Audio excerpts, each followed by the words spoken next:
Oportunidad les voy a hablar acerca de infecciones odontogénicas que va a progresar a fascitis necrotizante. En este caso es un reporte de caso y eh, la necrosis en sí del labio se puede observar generalmente en asociación con un traumatismo o factores químicos, infecciones, cuerpos extraños. En la historia, este término ha sido muy variado, ¿no? Durante mucho tiempo se ha conocido como gangrena hospitalaria, más o menos, y este término se acuñó en la Guerra Civil, porque 46% en sí de los soldados fueron afectados y van a morir a causa de esta complicación, de las complicaciones de esta. Posterior a esto, en 1920, Meleney identificó 20 pacientes en lo que se identificó en sí el Streptococcus hemolítico y en el organismo, ¿no? Y se va a denominar por esto gangrena estreptocóquica hemofílica. Posterior a esto, Wilson va a acuñar el término de fascitis necrotizante en 1952 y este no va a encontrar bacterias patológicas en sí específicas relacionadas con la enfermedad. Es por eso que se van a utilizar distintos términos como fascitis necrotizante, gangrena estreptocóquica, gangrena bacteriana sinérgica progresiva, entre otras. En sí el diagnóstico temprano para en este caso la necrosis del labio es principalmente el desbridamiento quirúrgico y antibiótico terapia con antibióticos de amplio espectro. Se han informado casos de fascitis necrotizante en la región cervical, pero la probabilidad de una infección odontogénica de connotación con la necrosis ha sido muy extraña. Es por eso que se ha hecho este reporte de casos. Dentro de las etiologías más comunes lo hay en la cara y en el cuello, seguida de traumatismos, también accesos, está muy relacionado con problemas faringios, accesos en las amígdalas, osteoradionecrosis, pero la mayoría de casos es de origen odontogénico.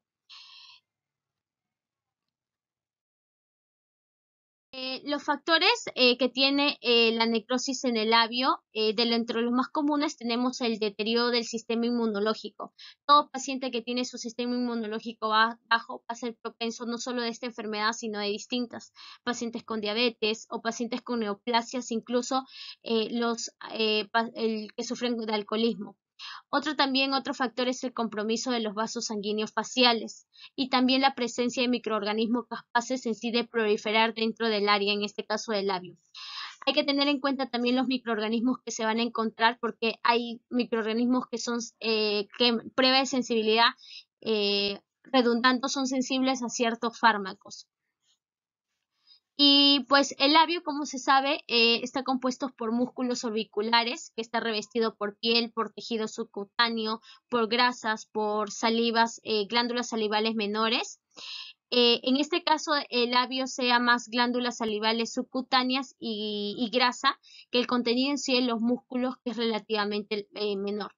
La propagación de la infección se caracteriza por la necrosis del tejido subcutáneo y la fascia subyacente, ¿no? Con una rápida propagación de la infección a lo largo de los planos faciales. Es por eso que la fascitis necrotizante en la región del labio, ya que es una área muy vascularizada.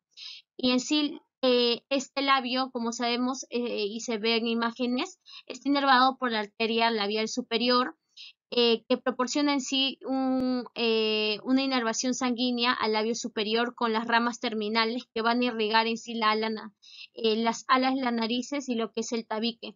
Y también tiene la arteria labial inferior que va a proporcionar en sí con sus ramas colaterales.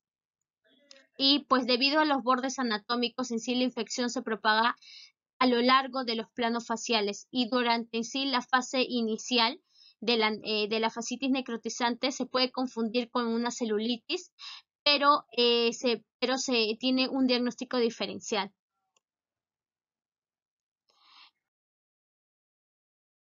El reporte de caso es una paciente de 65 años, vendedora de verduras de ocupación y que va a llegar al departamento de cirugía. Llega con hinchazón aguda del labio derecho de la cara y se ha asociado con un dolor severo un olor fétido y tiene fiebre más de 2 días. En sí la paciente está muy mal alimentada, tiene un índice de masa corporal bajo y parecía inquieta. En los antecedentes está entre ellos extracción del segundo molar inferior derecho que estuvo muy deteriorado, y esto ha sido hace 3 meses. En sí, después de la extracción, la paciente tuvo dolor intermitente en la misma área de esta pieza, y 2 meses y medio después el dolor se volvió un poco más severo, pero ya con exudado de pus en la cavidad cerca de esta área, que es la pieza 4.7, por lo que la paciente va a ir al hospital y le van a recetar antibiótico-terapia, analgésicos intravenosos, pero el dolor en sí va a disminuir un tiempo, pero va a persistir. Entonces la paciente va a ir visitando el hospital todos los días de forma ambulatoria para recibir este antibiótico por vía intravenosa. Eh, Apareció en sí una inflamación aguda en la parte inferior derecha de la mandíbula, y se hizo aspiración con aguja, en la cual no va a revelar ni exudado ni pus. Al cuarto día, lo que se ve en el paciente, si la presentación clínica del paciente, es la reducción del tamaño y consolidación de la hinchazón escleral. Se va a notar una pequeña ulceración en la esquina lateral derecha del labio, con un aspecto pigmentado, un color más o menos morado, parduzco, en este caso en el labio, ¿no? Ahora, la irrigación intraoral de la cavidad y el sitio en sí de exploración se realiza con un enjuague bucal de clorhexidina. Posterior a esto, con la investigación, con una tomografía computarizada que se realiza en la región 4.7, en sí el análisis de diferentes secciones va a revelar una pérdida ósea bicordial en la región de la 4.7, que es la pieza que ha sido extraída. Al día 5 se ve formaciones de costras de labios con una hiperpigmentación sobre la cara lateral de la comisura del labio, aproximadamente de 3 centímetros. No se va a encontrar exudados intraorales, y se va a proseguir con la infusión en sí de antibióticos vía intravenosa, y se realiza una irrigación con peróxido de hidrógeno.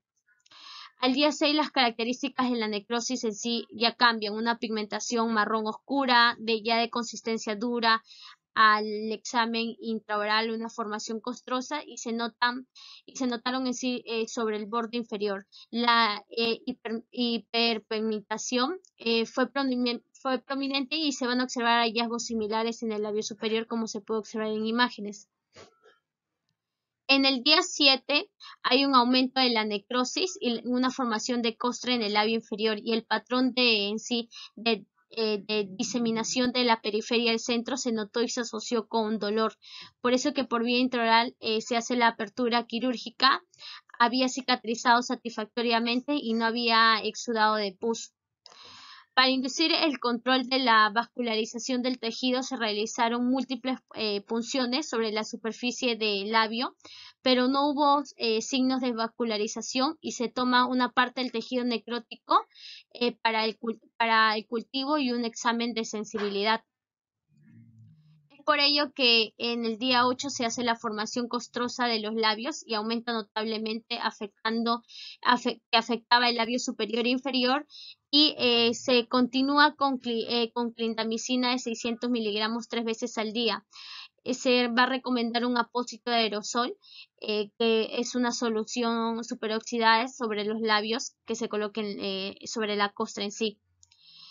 Este examen se va a recoger en sí los exámenes de sensibilidad que se va a hacer, y en sí se va a encontrar para el examen de sensibilidad que en este caso el paciente tiene una bacteria que es la Citrobacter fruendil, que es un bacilo gram negativo y que su hábitat incluye el medio ambiental, suelo, agua, alimentos y animales.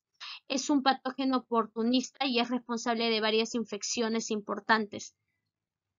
Se sabe que es la causa de una variedad de infecciones del tracto respiratorio, urinario, sangre y varios sitios estériles en el paciente. En la prueba de sensibilidad revelaron que esta bacteria era sensible a la gentamicina y la sensibilidad antimicrobiana se evaluó mediante el método de difusión en el disco de Kriege-Bauth modificado. Entonces se va a hacer que es sensible a este medicamento que es la gentamicina. Es por eso que se va a cambiar, y en este caso de fármaco en la prueba de sensibilidad. Y posterior a esto, ¿no? Se va a hacer la contracción del volumen, se evidencia así la contracción del volumen del labio inferior. Se hizo el informe de cultivo, ya se hace la anestesia local, quirúrgica, se sutura el tejido, se va a cubrir con colágeno y acá va a ser el cambio, ¿no?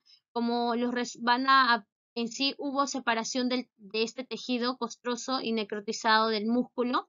Se recomienda así al paciente una inyección intravenosa bajo anestesia local. Se va a hacer el procedimiento quirúrgico y se va a reemplazar la clindamicina que se daba de 600 vía venosa por 200 miligramos de faropenem por vía oral 2 veces al día, ¿no? Esto es de acuerdo al informe de cultivo. Al día 11 lo que se va a hacer es que se van a notar signos de curación junto con el ablandamiento del tejido y el tejido de granulación. Se va a ver signos mejorados de curación como se observa en imágenes. Y por último, los tejidos en sí de cicatrización por completo, pero en sí el defecto del labio inferior estaba presente con una cicatriz hipopigmentada en el tejido necrotizado. Por eso que se intentó mejorar el contorno de la inyección de matriz, en la cual se va a hacer matriz fibras ricas en plaquetas debajo del tejido labial, y el paciente va a ser dado de alta como se puede observar en imágenes.